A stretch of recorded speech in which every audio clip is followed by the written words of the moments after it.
Graça e paz, amadas. Aqui é Miriam Delfino, do Mulheres Ensinando Mulheres. E nós estamos juntas fazendo a leitura do livro Depressão, o que todo cristão precisa saber. É um livro do Dr. Ismael Sobrinho, o qual também nos autorizou a leitura.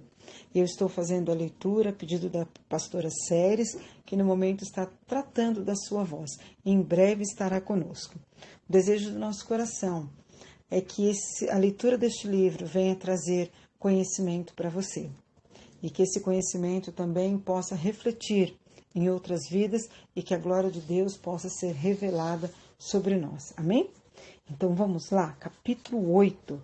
Depressão rouba sua energia, interesse e prazer. Por que você está assim tão triste, ó minha alma? Por que está assim tão perturbada dentro de mim? Salmos 42 e 5.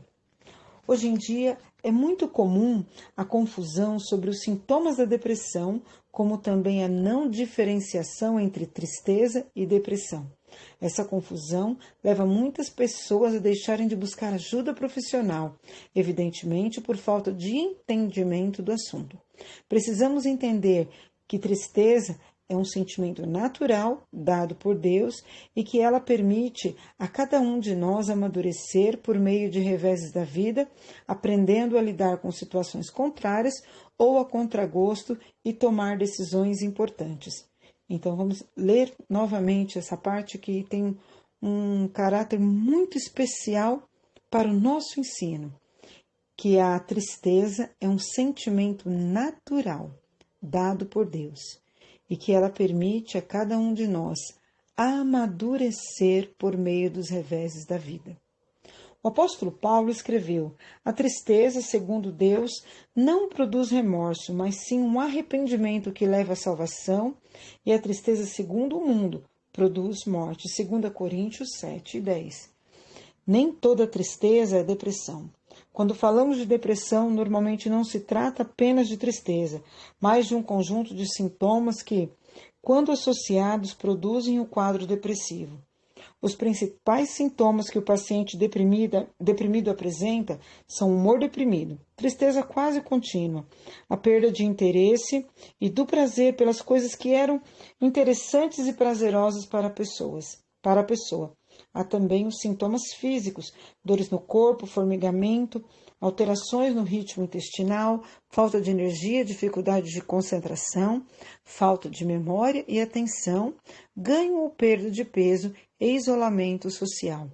Logo, a depressão não é um sintoma isolado, mas um conjunto de sintomas que, quando somados, exigirão tratamento médico especializado. Além disso, para falarmos em depressão, esses sintomas têm que ocorrer por tempo e intensidade suficientes, a ponto de comprometer a vida pessoal, social e laborativa do paciente. Sendo assim, poucos dias de tristeza mais intensa não indicam necessariamente um quadro depressivo. A maioria das classificações psiquiátricas indica a presença da depressão quando os sintomas persistem por pelo menos 2 semanas. É natural ao ser humano sentir tristeza. O nosso humor foi feito por Deus de modo que possamos expressar alegria e tristeza de acordo com cada momento da vida. A tristeza da depressão normalmente é desproporcional ao momento vivido.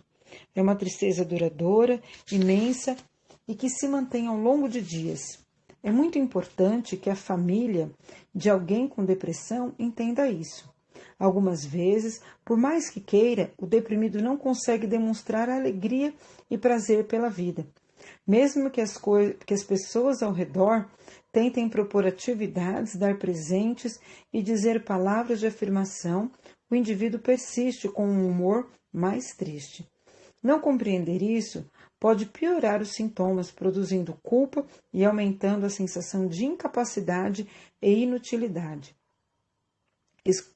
O deprimido tem falta de substâncias químicas em seu cérebro, a serotonina, por exemplo. Por isso, a sua capacidade de controlar seus sentimentos e ter iniciativa está muito comprometida.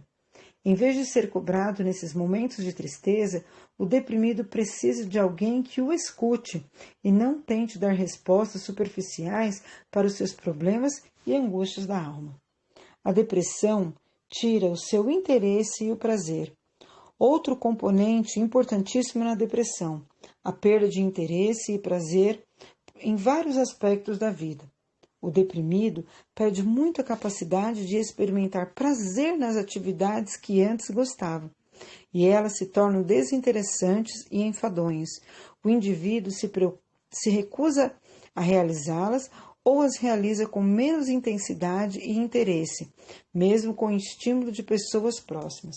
Frequentemente, o sentimento de tristeza se soma à desesperança e incapacidade de sentir e demonstrar afeto com a família e outras pessoas do círculo de amizade. O desejo sexual normalmente diminui, além do interesse por hobbies, esportes, sair com os amigos e ir à igreja. Mesmo reuniões com amigos próximos e queridos passam a ser evitadas. Algumas pessoas perdem o interesse e o prazer a tal ponto que ficam apáticas, alheias no mundo, desinteressadas, passando a apresentar vontade recorrente de morrer. São comuns pensamentos solicitando a Deus que as levem para o céu ou que possibilitem morrer de uma doença grave quanto antes. A vida do depressivo é triste, sem cor e sem prazer. Triste, né? No início, o depressivo consegue, com alguma determinação, fazer as atividades que são extremamente necessárias, como cuidar de si, da família e de trabalhar. Entretanto, essas atividades antes automáticas, depois de um tempo, necessitam de um esforço muito maior que o normal. Quando chega a esse ponto, é comum as pessoas próximas posicionarem-no, uma vez que entendam erroneamente que o paciente está preguiçoso a ver seu trabalho ou se entregando à doença. Por isso, é importante compreender que a depressão provoca alterações químicas no cérebro que reduzem a energia e a disposição, pois assim evitaremos cobranças nas pessoas que não têm condições de responder a elas. Vamos repetir, essa última frase. Por isso é importante compreender que a depressão provoca alterações químicas no cérebro que reduzem a energia e a disposição. Amadas, que o Senhor nos abençoe a termos esse entendimento e discernimento. E nos encontraremos no próximo áudio. Deus abençoe você.